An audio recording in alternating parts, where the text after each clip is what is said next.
ଶୀତ ଦିନେ ଗରମ ଭାତ ହେଉ କିମ୍ବା ପଖାଳ ଭାତ ସବୁଥିରେ ଭାରି ମଜା ଲାଗିବ।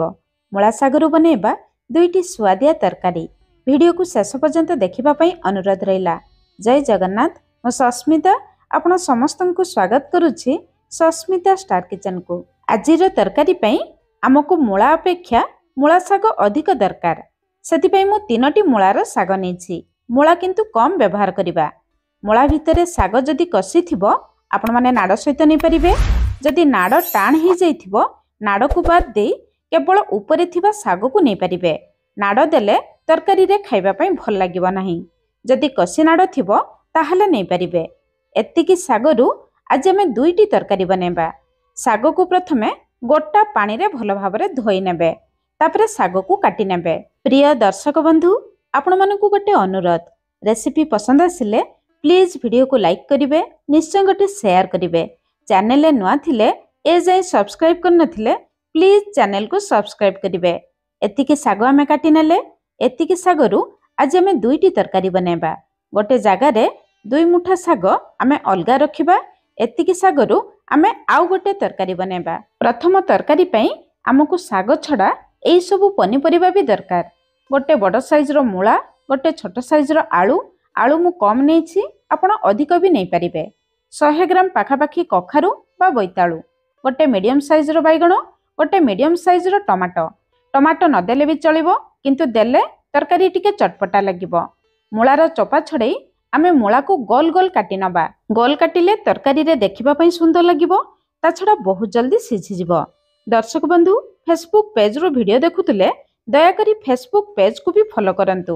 ସବୁ ଜିନିଷ କାଟି ନେଲେ ଚାଲନ୍ତୁ ତରକାରୀ ବନେଇବା ଷ୍ଟାର୍ଟ କରିବା। କଢ଼େଇ ଗରମ କରି 2 ଛୋଟ ଚାମଚ ଚିନାବାଦାମ ଦେବା। ଯେତିକି ଆମେ ପନିପରିବା ଆଉ ମୂଳା ଶାଗ ନେଇଛୁ ସେହି ହିସାବରେ 2 ଛୋଟ ଚାମଚ ଚିନାବାଦାମ ଦେବା। ଗ୍ୟାସ୍ର ଫ୍ଲେମ୍ ଲୋ ମିଡ଼ିୟମ୍ ରଖି ଚିନାବାଦାମକୁ ଲାଲ କଲର୍ ହେଲା ପର୍ଯ୍ୟନ୍ତ ଭାଜି ନେବା। ବେଶୀ ପୋଡ଼ିବେ ନାହିଁ। ଏମିତି ଲାଲ କଲର୍ ହେଇଯିବା ପରେ ବାହାରକୁ ବାହାର କରି ଆଣିବା। ପୁରା ଥଣ୍ଡା ହେବା ପାଇଁ ଛାଡ଼ିବା। ସେହି କଢ଼େଇରେ ଗୋଟେ ଛୋଟ ଚାମଚରୁ ବି କମ୍ ତେଲ ଦେବା। ତେଲ ଗରମ ହେଇଯିବା ପରେ 4-5ଟି ବିରି ବଡ଼ି ଦେବା। ବଡ଼ି ଦେଲେ ଏହି ତରକାରୀର ଟେଷ୍ଟ ଆହୁରି ବଢ଼ିଯିବ। ଗ୍ୟାସ୍ର ଫ୍ଲେମ୍ ଲୋ ମିଡ଼ିୟମ୍ ରଖି ବଡ଼ିକୁ ଲାଲ କଲର୍ ହେଲା ପର୍ଯ୍ୟନ୍ତ ଭାଜି ନେବା। ବଡ଼ି ଭାଜିଯିବା ପରେ ବାହାରକୁ ବାହାର କରି ଆଣିବା। ବଡ଼ିକୁ ସାଇଡ଼ରେ ରଖିବା, ପରେ ବ୍ୟବହାର କରିବା। ସେହି କଢ଼େଇରେ 1 ଗ୍ଲାସ୍ ପାଖାପାଖି ପାଣି ଦେବା। ହାଇ ଫ୍ଲେମ୍ କରିବା। ପାଣି ବହୁତ ଜଲ୍ଦି ଫୁଟିଯିବ। ପାଣି ଫୁଟି ଆସିଲେ କାଟି ରଖିଥିବା ସବୁ ପନିପରିବାକୁ ଦେଇଦେବା। କେବଳ ବାଇଗଣକୁ ଦେବା ନାହିଁ, ବାଇଗଣକୁ ହଳଦୀ ପାଣିରେ ବୁଡ଼େଇ ରଖିବା, ପରେ ବ୍ୟବହାର କରିବା। ପନିପରିବା ଶାଗକୁ ଦେଖି ସ୍ୱାଦ ଅନୁସାରେ ଲୁଣ ଦେବା। ଅଧା ଚାମଚରୁ ବି କମ୍ ହଳଦୀ ଗୁଣ୍ଡ ଦେବା। କିଛି ଲୋକ ଶାଗ ତରକାରୀରେ ହଳଦୀ ଗୁଣ୍ଡ ଦିଅନ୍ତି ନାହିଁ। ଯେହେତୁ ଆମେ ଅଳ୍ପ ପନିପରିବା ଦେଇଛୁ ସେଥିପାଇଁ ଅଳ୍ପ ହଳଦୀ ଗୁଣ୍ଡ ଦେବା। ମିଡ଼ିୟମ୍ ଫ୍ଲେମ୍ରେ 4-5 ମିନିଟ୍ କଭର୍ କରିବା। 5 ମିନିଟ୍ ପରେ ଏଇଠି ଦେଖନ୍ତୁ ଆମେ ଯେତିକି ପାଣି ଦେଇଥିଲେ ପାଣି ଟିକେ କମି ଆସିଛି। ଆଳୁ ଆଉ କଖାରୁ ଦେଖନ୍ତୁ ପାଖାପାଖି 50-60% ସିଝି ଆସିଛି। ପନିପରିବା ଏତିକି ସିଝିଯିବା ପରେ ଆମେ ଗ୍ୟାସ୍ର ଫ୍ଲେମ୍ ହାଇ ରଖିବା।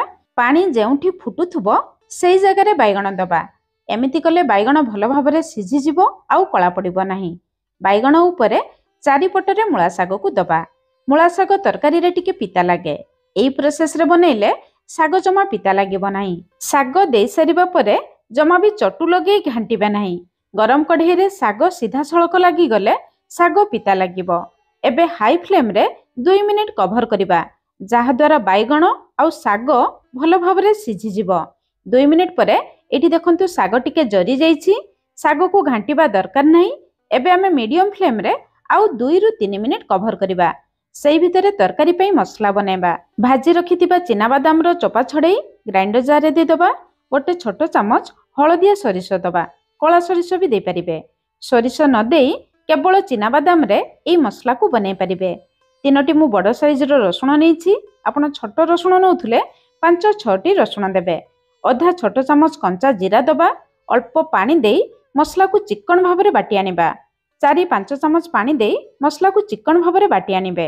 ଏବେ ଚାଲନ୍ତୁ ତରକାରୀକୁ ଚେକ୍ କରିବା। 2-3 ମିନିଟ୍ ଆମେ ମିଡ଼ିୟମ୍ ଫ୍ଲେମ୍ରେ କଭର୍ କରିଥିଲେ।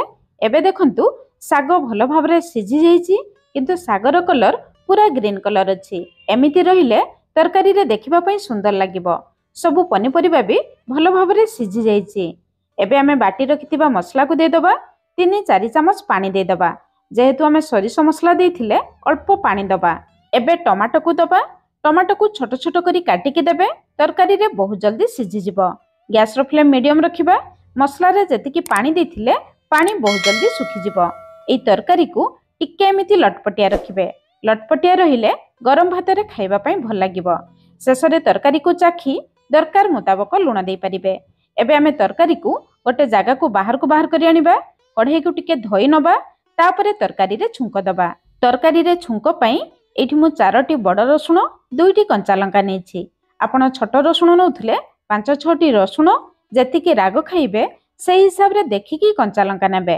रसुण कंचा लंका को टिके आमे दर छेचा करिबा। टिके दर छेचा करी छेचिले छुंकरे बहुत बढ़िया बास्ना आसीबो। ता छडा तरकारी रे खाइबा पई भी भल लागिबो। एबे चलंतु तरकारी रे छुंक दबा।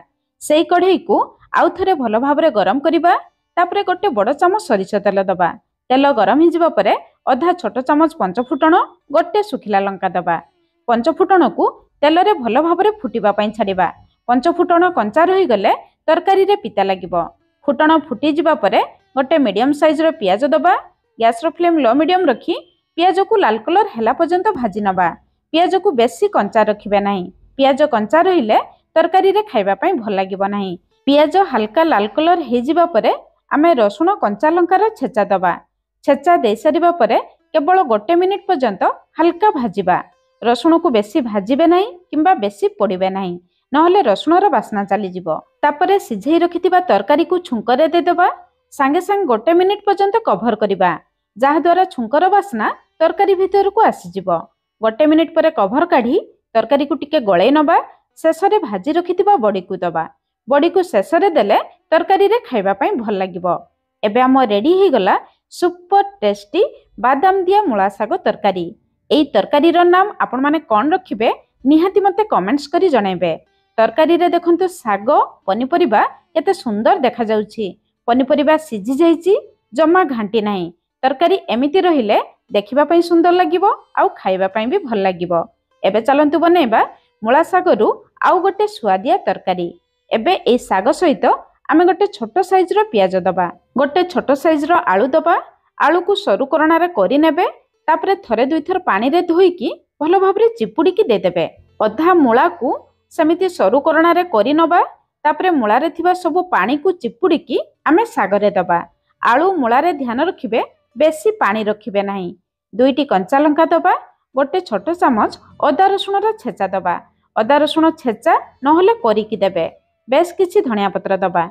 सब जिनस को देखि स्वाद अनुसार लुण दबा। प्रथमे ए सब जिनस को हाथ रे चकटिकी मिसेबा।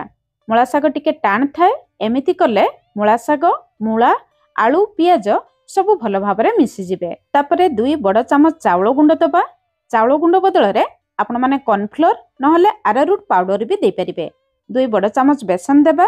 प्रथम रु एतिकी देथिबे, परे जदि दरकार पड़िबो गोळे सारिबा परे देखिकी देबा।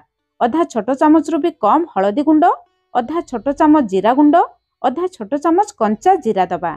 प्रथमे ए सब जिनस को भल भाबरे गोळे नबा। जमा पानी देबे नाही, सेमिति गोळेइबे। आलू, मूला, मूला सागरे जेतिकी पानी अछि सेतिकी रे गोळेइ जिवो। एबे देखंतु मिक्सचर टिके सुखिला लागुछि। एबे आउ गोटे बड़ चामच बेसन देबा। एतिकी बेसन देबे, जमा अधिक देबे नाही। अधिक देले बेसन रो टेस्ट आसीबो, मूला सागर टेस्ट आसीबो नाही। गोळे सारिबा परे हाथ रे धरिले देखंतु बरा शेप रे हे जाउछि। मिक्सचर एमिति सुखिला रहिले बरा पूरा कुडमुडिया लागिबो। मिक्सचर बेसी पानिया हे गले बरा कुडमुडिया हेबो नाही। एबे कढ़ाई गरम करी 2 बड़ चामच सरिष तेल दबा। सरिष तेल रे बरा बनाइबे। बरा खाइबा पई भल लागिबो। तापरे गोटी गोटी करी सब बरा को दे दबा। बरा को बेसी मोटा करिवे नाही। बरा सिझिबा पई अधिक समय लागिबो। एबे गैस रो फ्लेम लो मीडियम रखी 2 रु 3 मिनिट कभर करिबा। 3 मिनिट परे एठी देखंतु बरार ऊपर अंश हल्का सुखिला देखा जाउछि। एमिति सुखिला हे जिबा परे आमे बरा को उलटाइबा। गैस रो फ्लेम लो मीडियम रखी बरा गुडी को एपट सपट करी लाल कलर हेला पर्यंत भाजी नबा। बरा को भाजिबा समय रे ऊपर हल्का हल्का प्रेस करिवे। जदि बरा भितरे पानी थिबो से पानी बहुत जल्दी सुखी जिवो। लो मीडियम फ्लेम रे दुई पट साइड को भल भाबरे लाल करी भाजिबे। बरा कंचा रही गले बरा खाइबा पई भल लागिबो नाही। एमिति लाल कलर हे जिबा परे आमे बाहर को बाहर करी आनिबा। एबे हम रेडी हे गला सुआदिया मूला साग बरा। आपण माने निहाती एई 2टी तरकारी बनांतु। केमिति लागिला ନିଶ୍ଚୟ କମେଣ୍ଟସ୍ କରି ଜଣାଇବେ। ଆଜି ପାଇଁ ରହିଲି, ପୁଣି ଦେଖା ହେବା ନୂଆ ରେସିପିରେ। ଧନ୍ୟବାଦ।